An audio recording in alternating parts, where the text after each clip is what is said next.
মামু কি কয়ে গেছে? তোমার মামা 500 টাকায় ভাড়া চুক্তি করে গেছে। 500 টাকা? 500 টাকা। কষ্ট কি শালার ভাই শালা, মাত্র 500 টাকায় ভাড়া? 500 টাকা ভাড়া চুক্তি করে গেছে। আরে ভাড়াটার মাজায় পাতেছে রে, ভাড়াটার মাজায় পাতেছে। আচ্ছা সদাগর মশাই, এই মামা যদি 500 টাকায় যায়, ওই 300 টাকায় ভাড়া দেবো, 300 টাকায়। তা ভাড়া কিন্তু আমার দিতে হবে। তুমি 300 টাকা যাবে? তাহলে তো তোমার নাই যা হবে। তবে যাও শীঘ্র করে জিমামুর দিয়ে এসো। ঘোরাঘুরি হইব না তো? এটা আর ঘোরাঘুরি কি আছে? তাই আমি নাম নিয়ে আসতেছি। যাও না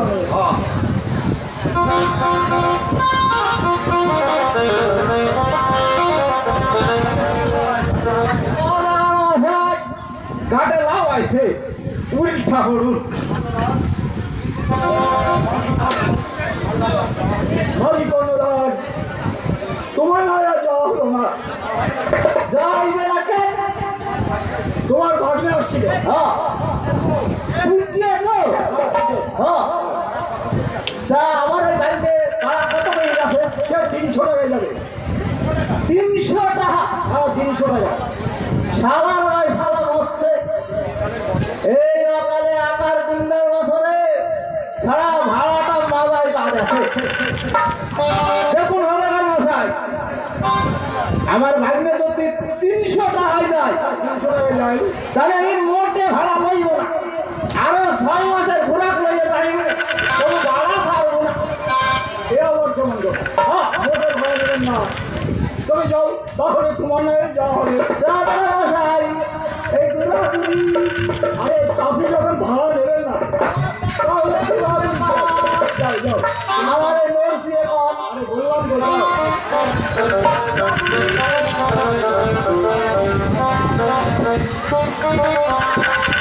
রাজা মশাই ওই সেই ভাড়ায় যাওয়ার কথা কইছিল না, যাও যাও যাও। ও সে ভাড়ায় আমাকে যাওয়া হইব না। কেন? ওই আমার মামু আইছিল না, হ্যাঁ মামা আসছিল। ও মামুর আইনি কি আর আমরা ভাড়ায় যেতে পারবো না। ও আমি বুঝেছি। তোমাদের ওই বাঙালের কত? তোমাদের সেই 500 টাকা দেওয়া হবে। যাও এই মুহূর্তে ডিনাবুর নিয়ে এসো।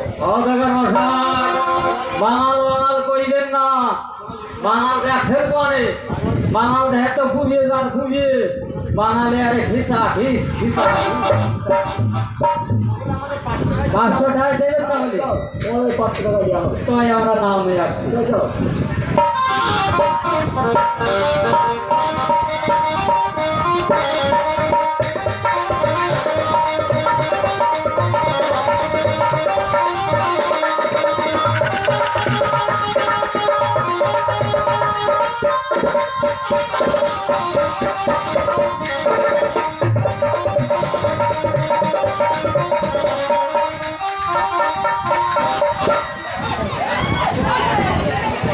ও মাঝি ভাইয়া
ঘরে না পাইছে ওইটা বলুন।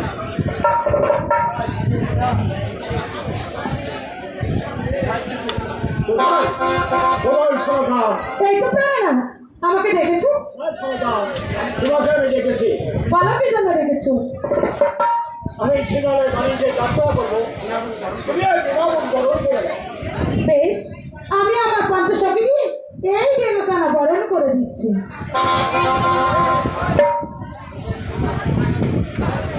কোথায় কোথায় আমার পঞ্চসখী? একটিবার এসো, আজ আমরা মরানন্দী এই তরি বরণ করবো।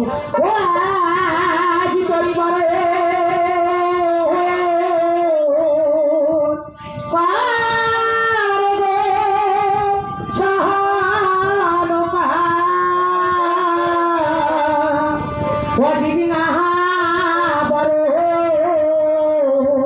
পাহাড়ে গো হরি বাররি পাহাড়ে সালো কিনা বাররি পাহাড়ে গো হরি কোথায় আছো পাহাড় সখী তোমরা কোথায় আছো পাহাড় সখী তোমরা এসো মোদের ঘাটে গো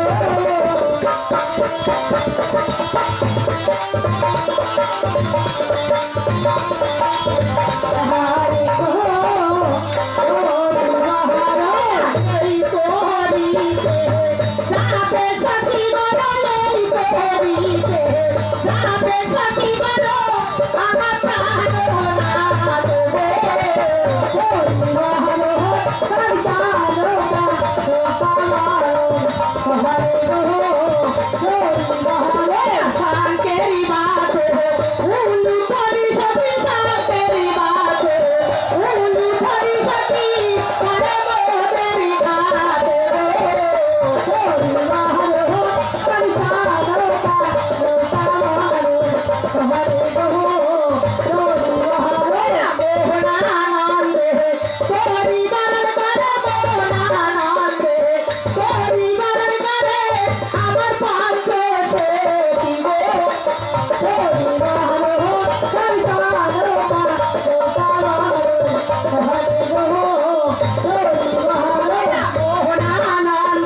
তোমার নাম কি মাঝি ভাই? আমার নাম তো হ্যাঁ, আমার নাম কর্ণধর। তোমার নাম কর্ণধর? ও বলে মাঝি তোমার নামটি কি?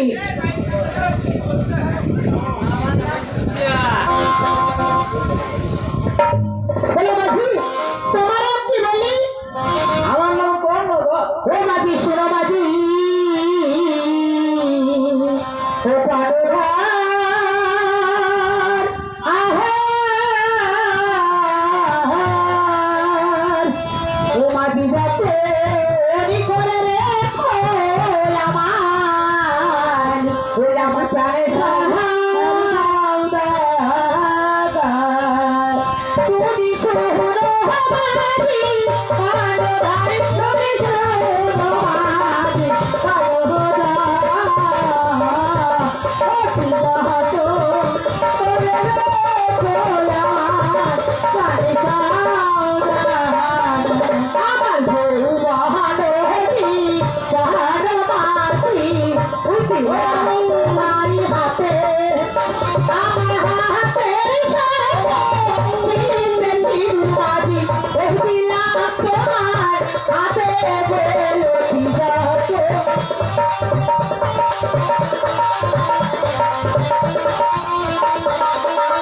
তুমি শুনো মাঝি কর্ণধর, তুমি শুনো মাঝি কর্ণধর,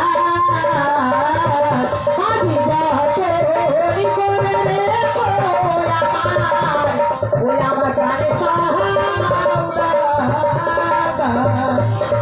মাঝি ভাই তোরা খুব সাবধানে যাবি আর খুব সাবধানে ঘরে ফিরে আসতে পাবো।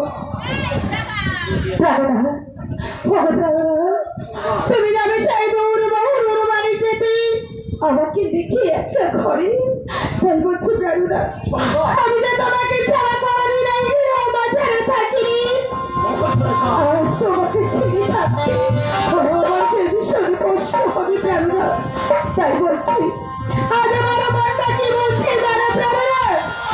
তুমি একটু শোনো আমার মনটা কি বলছে। ওই আমার ব্যাটার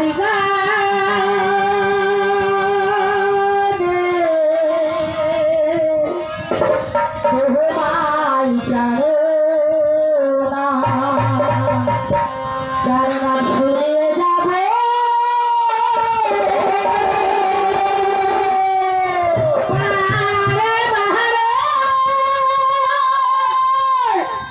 শুধু বারে বারে আমার ব্যথার গানে তোমায়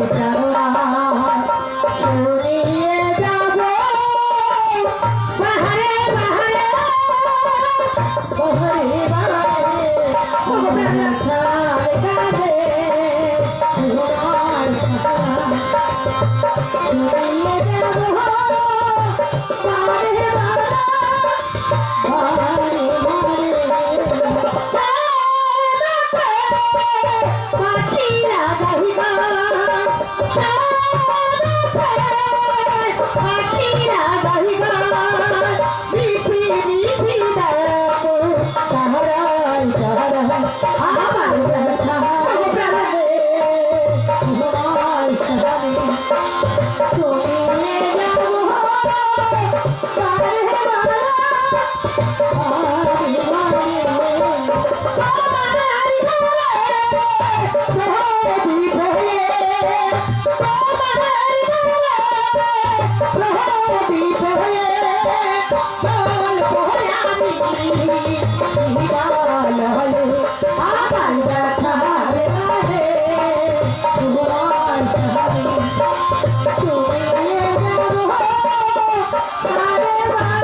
তোমার ওই চোখের জলে আমার যাবার পথ না প্রাণনাথ না, আমি যাওয়ার পথটাকে আমি পিছন করতে চাই না প্রাণনাথ। আমি আপনাকে হাসিমুখে বিদায় দিলাম। এবার তুমি ফিরে এসো প্রাণনাথ, আবার তুমি ফিরে এসো।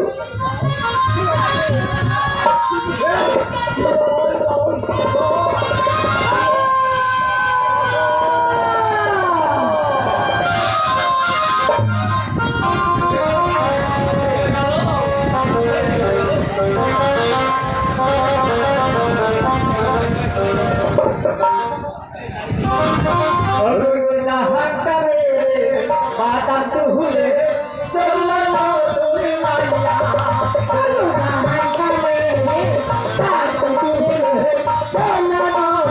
মাইয়া আরে